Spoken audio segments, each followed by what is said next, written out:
विलादत में आसानी, पैदाइश में आसानी के लिए, तो जब विलादत हो तो किसी को तकलीफ ज़्यादा ना हो, आसानी से बच्चा पैदा हो जाए, है ना। किसी किसी को पूरा पूरा दिन गुजर जाता है दर्द ज़ै में।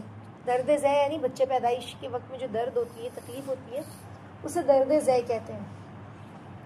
किसी किसी को बड़ा मुश्किल होता है ना। तो कहा कि इन आयतों को सूरे जो है शक्कत, इज़ समाउन शक्कत, जो ये आयत है, ये सूरे जो है इंशिकाक की, इन आयतों को जो है विलादत की आसानी के लिए बाईं रान पर, उल्टी रान पर बांध दे। जैसे डिलीवरी का वक्त मालूम पड़ गया कि मेरे नज़दीक आ गया है और या दर्द शुरू होने वाला है या 2-4 दिन में डिलीवरी होने वाली है, तो बाईं रान पर इस आयत को लिखकर लपेट कर अच्छे से कवर करके ये रान पर बांधना है, बाईं लेफ्ट रान पर, समझ रहे हैं। उल्टे उल्टे, बाईं बाईं, उल्टे लेफ्ट। और फिर उसमें क्या लिखा होगा उस पेपर में, इज़ा समाउ शक्कत व अज़िनत लिरब्बिहा व हुक्कत व इज़ा लअर्ज़ु मुद्दत व अलकत माफिया व तखल्लत। ये आयत समझ रहे हैं।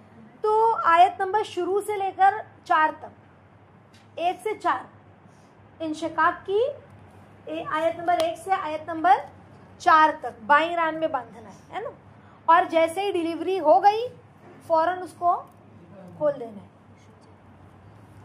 हज़रत फातिमा रज़ी अल्लाह ताला अन्हा फरमाती है ना कि जब मुझे दर्द ज़ै शुरू हुआ और विलादत का वक्त आया, हज़रत फातिमा रज़ी अल्लाह ताला अन्हा अल्लाह के नबी की जो बेटी थी, साहबजादी थी, तो कहा कि अल्लाह के नबी सल्लल्लाहु अलैहि वसल्लम ने उम्मे सलमा और हज़रत ज़ैनब को मेरे पास भेजा रज़ी अल्लाह ताला अन्हुमा को, ये कह कि वो आयतल कुर्सी, सूरह फलक, सूरह नास पढ़े ताकि विलादत में आसानी हो। तो जिसको दर्द ज़ै हो रहा है वो आयतल कुर्सी, सूरह फलक, सूरह नास पढ़े तो अल्लाह ने चाहा तो विलादत में आसानी होगी। इसी के अलावा अगर किसी औरत को वक्त विलादत पर बहुत ज़्यादा तकलीफ होती है ना, तो वो आयतल कुर्सी और 7 मरतबा सूरह अराफ की आयत नंबर 54 और 55, सूरह अराफ की आयत नंबर 54 और आयत नंबर 55 पढ़े और सूरह फलक और सूरह नास भी पढ़कर दम करें। समझ रहे हैं। किसी को तकलीफ हो तो आयतल कुर्सी, सूरह फलक, सूरह नास, सूरह अराफ की 54 और 55 आयत नंबर दम पढ़े और दम करे। तो पहला कुरान में तरतीब आयतल कुर्सी की है ना, पहले आयतल कुर्सी आती, फिर सूरह अराफ आता है ना, फिर उसके बाद सूरह फलक और सूरह नास। तो इस तरह से पढ़कर दम करे। हाँ, समझ रहे। तो विलादत के बाद जो है, जो शख्स 7 मरतबा इस इस्म को पढ़े, या बर्रू, अल्लाह का जो नाम है या बर्रू, तो बच्चे पर फौरन विलादत के बाद दम करे। जैसे पहले गोद में जिसका भी बच्चा है ना, तो फौरन या बर्रू या बर्रू या बर्रू 7 मरतबा पढ़कर दम करे, तो अल्लाह ताला उस बच्चे की हिफाजत और हर मुसीबत और तकलीफ से उसको महफूज रखते।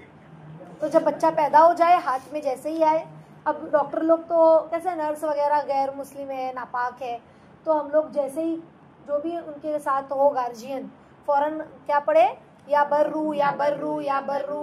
भले नापाक है तब भी चलेगा, इंसान कोई इशू नहीं है, लेकिन या बर्रू अल्लाह का नाम पढ़कर दम कर दे, है ना, बच्चे पर 7 मरतबा। और कहा कि जिसकी पहली औलाद लड़की हो ना, तो अल्लाह के नबी ने सल्लल्लाहु अलैहि वसल्लम ने क्या फरमाया कि बरकत वाली कौन सी औरत है, जिसकी पहली औलाद लड़की हो। वो औरत कौन है? बरकत वाली, जिसकी पहली औलाद लड़की हो। तो देखो अल्लाह के नबी सल्लल्लाहु अलैहि वसल्लम ने कितनी प्यारी बात कही कि पहले लोग लड़कियों को, है ना, नापसंद करते थे, शर्म महसूस करते थे, ज़मीन में दफन कर देते थे, समझ रहे। लेकिन कहा कि अब तो बहुत रेयर कहीं गांव खेड़े में कोई ऐसा होगा, लेकिन अब ऐसा नहीं इतना। तो कहा जिसकी पहली औलाद लड़की हो, तो अल्लाह के नबी सल्लल्लाहु अलैहि वसल्लम ने फरमाया कि वो औरत कौन है? बरकत वाली है, जिसकी पहली औलाद लड़की हो। और विलादत के बाद जो सुन्नत तरीका है, तो क्या है, जब बच्चा पैदा हो गया है तो अब बच्चे को नहलाकर उसके दाएं कान में अजान देना और बाएं कान में तकबीर कहना है ना।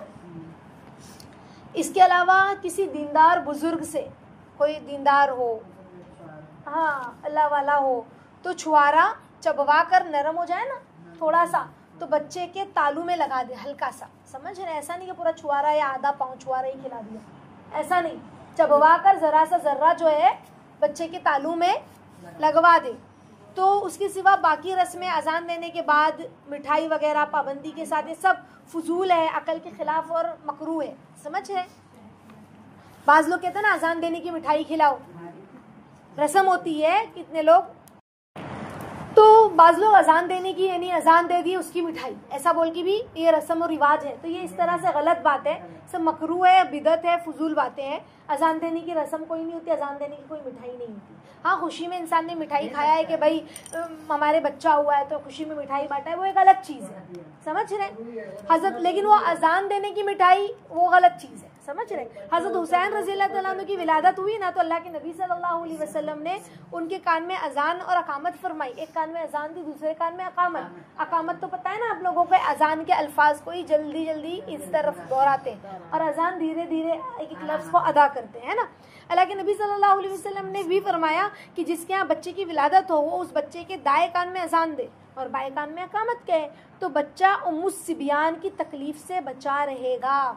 उम्मुस सिबियान यानी बीमारियों की माँ, समझ रहे? यानी तो बीमारियों से, तकलीफ से, बलाओं से बचा रहेगा, समझ रहे? इसके अलावा जो है और पैदाइश के बाद बच्चे के मुतालिक कुछ चीज़ें हैं जो इंसान को जहन में रखना चाहिए कि जब बच्चा पैदा हो तो बेसन से बच्चों को गुस्ल देते हैं। इंशाल्लाह अगले हफ्ते मैं आप लोगों को बतलाऊंगी कि जब बच्चा पैदा हो तो क्या करना चाहिए, मतलब किस तरह से उसको नहलाएं धुलाएं, क्या करें। आज के लिए बस इतना ही कि विलादत में आसानी और विलादत के बाद क्या करना है फ़ौरन, जिसके हाथ में बच्चा है तो या बर्रू 7 मरतबा पढ़ना है ना। और अगर लड़की है तो अल्लाह का फजल शुक्र अदा करे, है ना, कि जिसकी पहली औलाद लड़की हो वो बरकत वाला हो, है ना, समझ रहे? उसको उसके घर में अल्लाह बरकतें देते हैं, ऐसा नहीं है, भी देते हैं। तो ये अल्लाह का, और उसको नहलाना, है ना, कान में अजान देना, बाएं कान में अकामत, किसी बुजुर्ग से छुआरा चबवा कर तालू पे लगवाना। इसके आगे मैं इंशाल्लाह आप लोगों को अगले हफ्ते बताऊंगी कि किस तरह नहलाना है और क्या करना है, ठीक है?